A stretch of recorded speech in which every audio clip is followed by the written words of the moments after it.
நம்முடைய பிதாவாகிய தேவனாலும் கர்த்தராகிய இயேசு கிறிஸ்துவினாலும் உங்களுக்கு கிருபையும் சமாதானம் பெருகுவதாக. நாளிலும் கூட நமக்கு ஜீவனை தந்ததும் இல்லாமல் தயை பாராட்டினார் அல்லவா, அவரை துதிக்கலாமா? அவர் என்னை ஒருபோதும் கைவிட மாட்டார். அவர் என்னை ஒருபோதும் கைவிட மாட்டார். எந்த நிலையிலும் என்னை தள்ளிட மாட்டார். உலகமே விட்டாலும் என்னை விட்டு கொடுக்க மாட்டார். தாய் தந்தை மறந்தாலும் என்னை மறந்திட மாட்டார். அவர் என்னை ஒருபோதும் கைவிட மாட்டார். எந்த நிலையிலும் என்னை தள்ளிட மாட்டார்.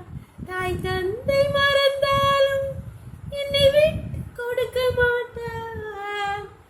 உலகமே விட்டாலும் என்னை விட்டு கொடுக்க மாட்டார். அவர் என்னை ஒருபோதும் கைவிட மாட்டார். வேத போதி வாசிக்கலாமா? ஏசாயா 43வது அதிகாரம் 1-2 இப்பொழுதும் யாக்கோபே, உன்னை சிருஷ்டித்தவரும் இஸ்ரவேலை உன்னை உருவாக்கினவருமாகிய கர்த்தர் சொல்கிறதா, பயப்படாதே, உன்னை மீட்டுக்கொண்டு உன்னை பேர் சொல்லி அழைத்தேன். நீ என்னுடைய. நீ தண்ணீர்களை கடக்கும்போது நான் உன்னோடு இருப்பேன். நீ ஆறுகளை கடக்கும்போது அவைகள் உன்மேல் புரளுவதில்லை. நீ அக்கறையில் நடக்கும்போது வேகாதிருப்பாய். அக்கறை ஜுவாலை உன் பேரில் பற்றார். இங்கே கர்த்தராகிய ஆண்டவர் ஏசாயா தீர்க்கதரிசியை கொண்டு சொல்கிறார்.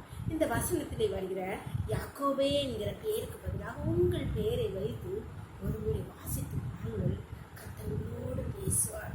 கர்த்தர் சொல்கிறார், நீ பயப்படாத, நீ என்னுடையவள், நீ என்னுடையவன், நான் உன்னை பேர் சொல்லி அழைத்திருக்கிறேன். என்ன சொல்கிறார்?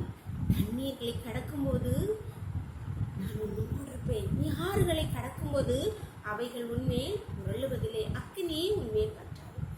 ஆறு வராது, அக்கினி வராது அப்படின்னு சொல்லல, எல்லாம் வரும். அவைகளின் ஊடே நான் உன்னோடு இருப்பேன்னு சொல்றார்.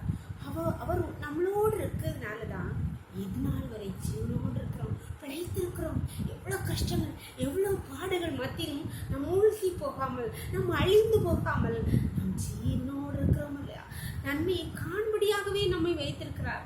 நமக்காக ஜீவ தண்ணீர் உள்ள ஊற்று அவரிடத்திலிருந்து புறப்பட்டு வருக போல் நமக்காக வைத்திருக்கிறார். அநேக நன்மைகளை நமக்காக உருவாக்கி வைத்திருக்கிறார். அதனால பயப்படாதுங்க, கர்த்தர் உன்னோடு இருக்கிறார். நீ என்னுடையவள், நீ என்னுடையவன் என்று சொல்லுகிறார். அதனால கவலைப்படாதுங்க. எல்லாம் வரும், தண்ணீர் வரும், ஆறு கடக்க வேண்டிய சூழ்நிலை வரும், அக்கறை வரும். எல்லாவற்றிலும் நம் ஆண்டவர் நம்மோடு கூட இருக்கிறார்.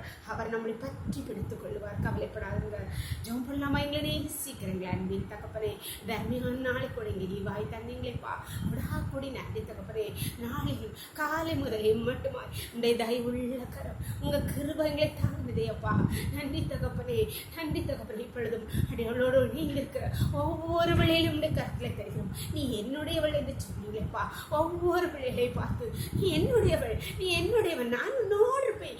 எந்த பிரச்சனையா இருந்தாலும், எந்த கஷ்டமா இருந்தாலும், எந்த பயணமா இருந்தாலும் நீ கலங்காத, நான் உன்னோடு இருப்பேன். அவைகள் நீ ஒன்றும் செய்யாது சொன்னபடியா நன்றியப்பா. உடைய பிள்ளைகளை தேற்றினீரே, ஆற்றினீரேப்பா. உடைய பிள்ளைகளோடு கூட இருங்கப்பா. கைவிடாத நேசர் கூட இருப்பீராக. உடைய கருத்திலே ஒவ்வொரு பிள்ளைகளையும் தாழ்த்தி தருகிறோம். தினவுக்களை மூடி மறைச்சுக்கோங்க. சகல துதியும் கனமும் வல்லமை பலன் ஞானம் எங்கள் தேவாதி தேவன் ஒருவருக்கே செலுத்துகிறோம். இயேசுவின் மூல ஜெபங்கள் நல்ல தந்தையே, ஆமென், ஆமென். God bless you. கர்த்தர் உங்களை ஆசீர்வதிப்பாராக. ஆமென்.